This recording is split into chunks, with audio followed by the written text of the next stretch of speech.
All right, we are live. Good morning. Good morning. I'm hoping you can hear me. So today, I wanted to talk about what's top of mind. Yesterday, 2 days ago, I went to a bookkeeping class that is offered by the city of Austin. It's free, and it's the second time I've been. I learned a lot the second time. The first time, it feels like I was just overstimulated. It was a class full of people. You feel kind of intimidated because you feel like you suck and everybody else is making it except you, which is not the case. I mean, there's people that don't even have businesses attending these classes because they want to learn information before they start. Anyway, I took a lot of notes, as you can see here, and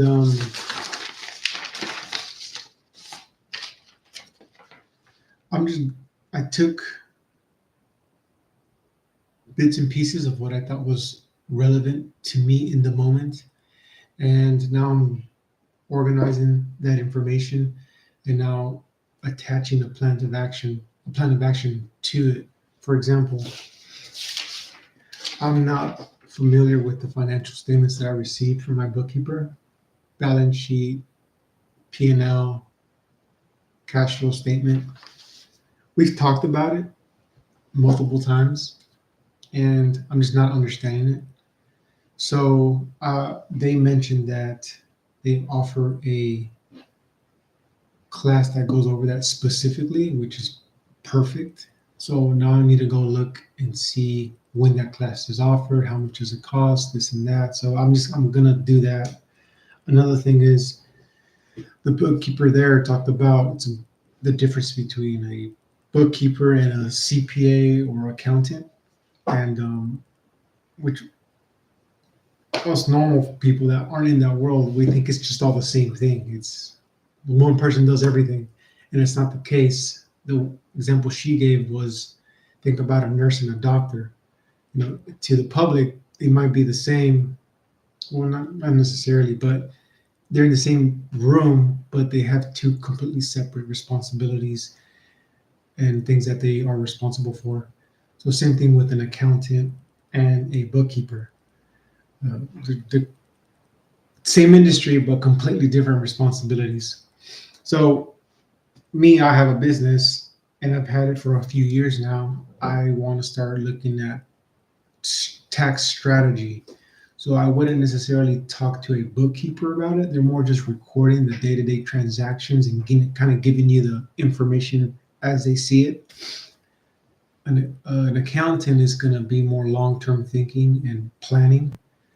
So that's one of the things I need to do now is talk to my CPA and schedule consultation so we can go over a plan for taxes and how I should be thinking about it throughout the year. We're in January or February now, so it's perfect timing. And it's just about having a plan, having an idea of where we're going instead of just having life happen to us. I control my life. We call the shots. This is just kind of the first step to this is the first step to just get in the direction that you want to be in. One last thing is another one. We talked about. What are we talking about? We talked about a lot of things. One other thing I wrote, it just on a side note, another thing about going to these events is it gets your mind kind of thinking and processing, and you start thinking about other things that you're like, oh yeah, I forgot about this. So for example, I use Jobber as a CRM. It's very extensive, has a lot of different tools, and they seem like they're always updating it every other week. So in order to help my financials and help me understand my numbers better, I would like to reach out to them and see if they offer some coaching or classes or virtual classes to help us use their product a lot better. And in my case, I want to learn I just want to learn the process of quoting, tracking it, tracking numbers, tracking expenses, how I should go about it. There's so many buttons, and up to this point, I've just freestyled it, but I'm only using Jobber to like 30% of its capacity. there's so many tools that I haven't even touched, just because of lack of experience and not really understand what they even mean. So anyway, that's one thing that came to mind while I was attending this bookkeeping class, which is pretty separate, but like I said, it's one good thing about being involved in these types of things is it gets your mind thinking. Um, then just to touch on something else, yesterday I went to another class, marketing. Again, this one I went to last year, which was fantastic, but it's so much information. And at the time, I wasn't. It's not that I wasn't worried about marketing. I always wanted to do it, but I was too occupied with the day-to-day activities of the business. I'm too much in it, in the field, in the weeds, putting out fires. The last thing on your mind is, oh, my Instagram post, and let me edit it. Like that's no, that's not revenue producing. So, but now I've created some margin for myself. The guys are out in the field working. I have a lot more time to think about marketing and image and branding. So this time around, taking the marketing class, I just felt like I soaked up so much more information. And now that I have real world experience over the last year, I can see what certain things really stood out to me. For example, let me just read. So these are my notes for that class. Pretty well, huh? One huge thing that I remember from the first class, and then she repeated it again. This one was a tool called SCM Rush. And if you have a website or you're looking to create a website, this platform is pretty incredible. It is a paid tool, and it allows you to see how your website is ranking amongst the internet, and you get to also compare your notes to your competition, which is insane to me. It's hard to explain, but it's such an important tool in regards to marketing that I did have to mention it in case you've never heard of it, because I had never heard of it prior to this. SEM Rush. Another thing is I'm in Austin, and apparently the public library offers a program called A to Z, which you only have access to it if you have a library card. But you get to look at businesses information, and I haven't checked it myself, but according to the speaker, I mean, we can look at our competition's revenue, numbers. I'm not sure what exactly, but the fact that we can even look and see how much did my competition XYZ make last year. Like I just can compare notes. So something like that is pretty incredible. So the fact that it's free, even, I mean, I've just never heard of it. Another thing before I end this video is, we went over, aside from marketing strategy, we went over like how to create a content calendar. We use Instagram mostly for our stuff in socials, and I've been like wishy-washy with it because sometimes I'll post, sometimes I won't. And I know there's tools to help me automate it, and I just haven't sat down and looked at them. And yeah, in this class, we went over like 10 different tools. And it's just about picking one and just going with it. There are some free options, there's some paid options.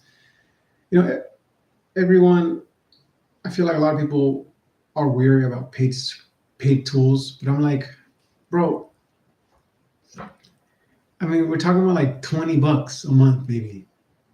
Like, you're spending more on lunch every day. You're spending more on coffee every other day. Like, this $20 a month subscription could yield you thousands. Like, I just don't like it when people talk about, oh, that's expensive, I'll do it myself. As someone who's been in the treadmill stage of their business for 6 fucking years, and now I have a lot of things outsourced, or I hire someone to do it, but granted, it didn't start like that. I physically myself did these things: logo creation, website, bookkeeping, maintenance on equipment. Like I did that myself for years, and it gets to a point where you realize I am playing the game wrong. I think I'm being smart, but it comes to a point where it there's diminishing returns, and you need to pay for these things. So, for example, I had a guy next to me in the class that was talking about creating a logo or a website, and I told him I paid $2,500 to get a whole website created and designed, I guess you can say. And he was like, "Oh shit, that's too much money, man. I'll just do it myself, this and that." And I'm like, "Bro, I didn't get into it, but in my head, I'm like, for years, I messed with and played around with and fucked around with all these free tools or all these, make it yourself website designers, and you're just fucking around." Like I get it, it's good to try at least, but at the end of the day, I paid $2,500 to just get that handled, and it took a couple weeks. In the meantime, my time isn't caught up messing with it and pretending I know how to code and whatnot. I'm actually trying to work and get clients. Like it's just worth it. To this day, 4 years later, I still have a website. So $2,500, I'll pay that again to have someone completely take care of it while I go do other things that are important. So it's just that's a mindset that I think needs to be talked about. That don't be afraid to spend some money to make money. That's the rule of this game. That's not the rule of this game. That's just how you're gonna play this game. You gotta spend money to make money.